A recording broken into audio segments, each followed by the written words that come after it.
Mr. Fernando Zavala, Chairman of the APEC CEO Summit 2024 and former Prime Minister of Peru, distinguished panelists, distinguished delegates from Indonesia, all the ministers attending.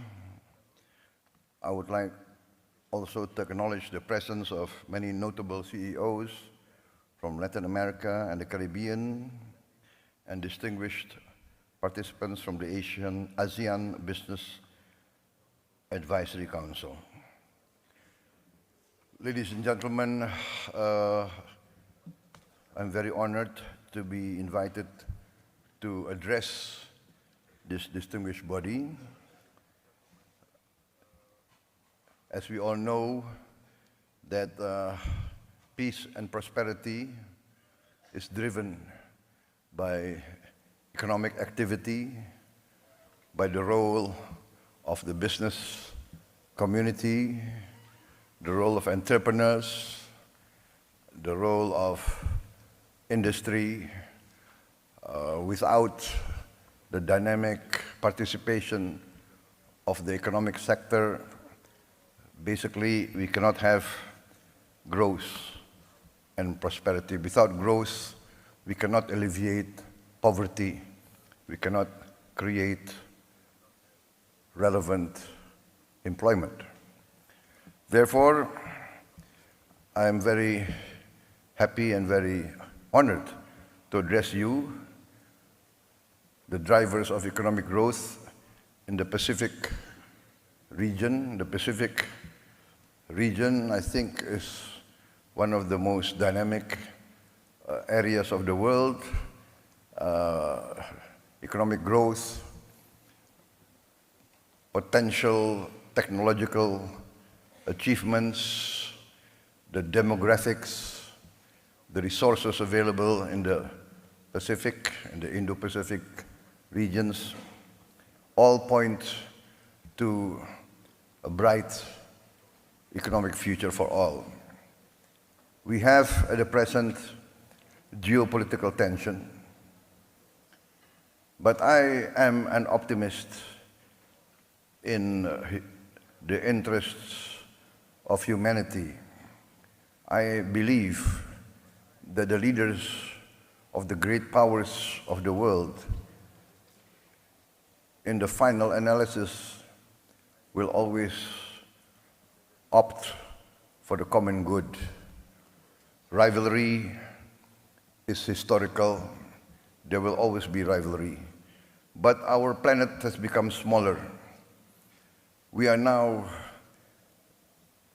in a planet full of technological breakthroughs.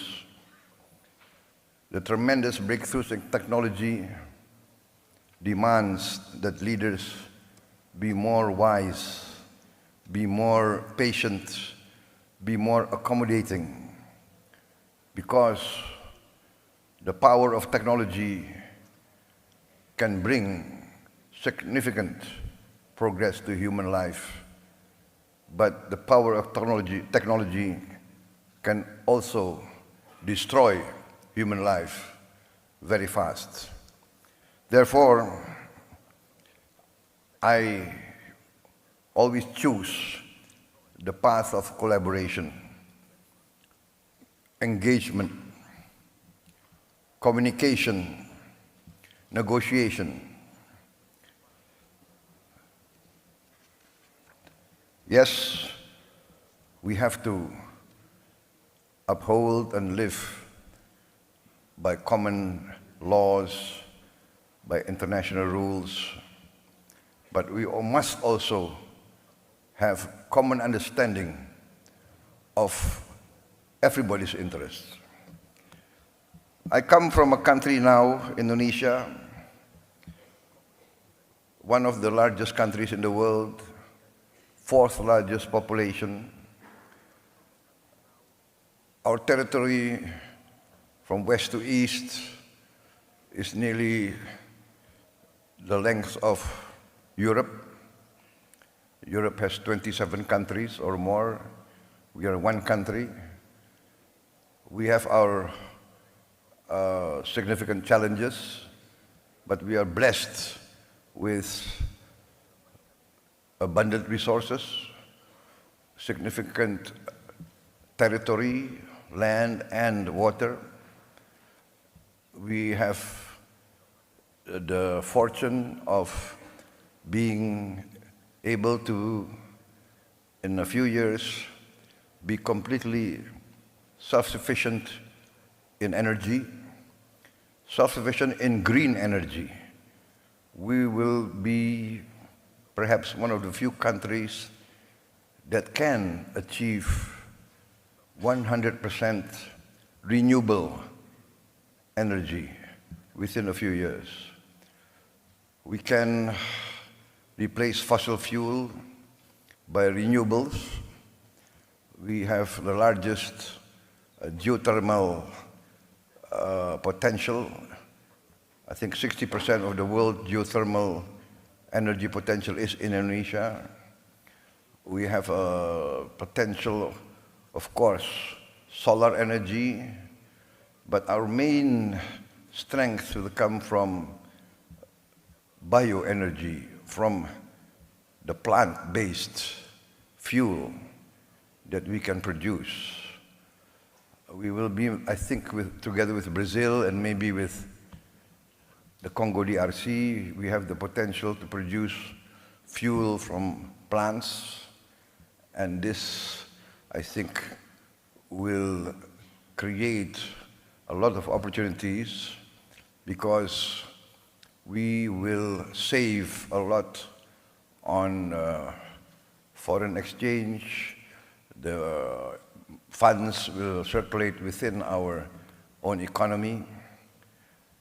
We also are blessed with critical minerals and other vital resources for modern life. And also I've been discussing with Peru, the Peruvian government. I think we have complementary resources for the future. We have managed to have a prudent economical and fiscal policies in the last years. We managed to maintain growth even after the COVID. Our growth now is about 5%, higher than the global average. Our inflation is at 2%. We have challenges. We still have, I would say, we still have poverty at a large scale, large level, which I'm determined to bring down. And we do have a significant percentage of our children malnourished. I'm also determined to address these problems head on. Ladies and gentlemen, I am a firm believer in the role of private business. Before I entered government, I was also a businessman, an entrepreneur, so I do understand from both sides the concerns, the challenges faced by private business. I think private business wants a certainty of the legal system. Private business wants favorable economic climate, political climate, stability, security, and good conditions, favorable incentives, and this we are addressing. We have liberalized our laws. We open the health sector for foreign health companies. We are opening our education sector. We invite foreign universities to open campuses. We are inviting foreign hospitals to open their branches in Indonesia. We are going forward with more incentives. We have created several special economic zones, and we will create more of these special economic zones in order to invite the modern and advanced leading-edge technology, especially as the traditional economy. For instance, we are very bullish on our maritime industry, fisheries. I think we are now 3/4 of our national territory is water. We have tremendous potential for, let us say, a well-planned fishery program, aqua farming, and a lot of processing industries. We are determined to industrialize by downstreaming our resources, processing our resources. We have 26 commodities which we are determined to have a processing industry. We calculate that we need investment of around $600 billion, and we invite foreign participants to come in and take part in this. And many of the companies have been involved in our economy for many, many years. We are also pushing for more exploration of oil and gas and other minerals. So, ladies and gentlemen, Indonesia is open for more business. I'm determined to protect all investments, to give favorable economic conditions, and to be involved in the major economic organizations of the world, and to work together with all of you to create mutual prosperity. I believe that prosperity can only come from peace. Peace comes from understanding. Understanding comes from engagement and negotiation.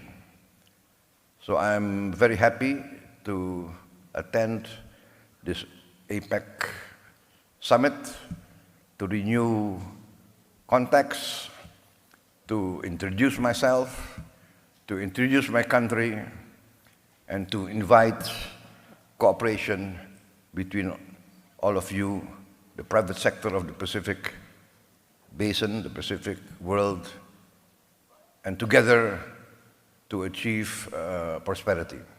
Prosperity, in the end, I would say, guarantees peace and stability. Ladies and gentlemen, I think that concludes my remarks. And once again, thank you for inviting me, and I wish this APEC summit, this APEC CEO summit also to be very successful. Thank you very much. Nah, sahabat RP, isi pidato Presiden Prabowo Subianto di KTT APEC barusan, beliau menekankan pentingnya kerjasama multilateral untuk menghadapi tantangan global seperti keamanan pangan, transisi energi, dan ketimpangan digital.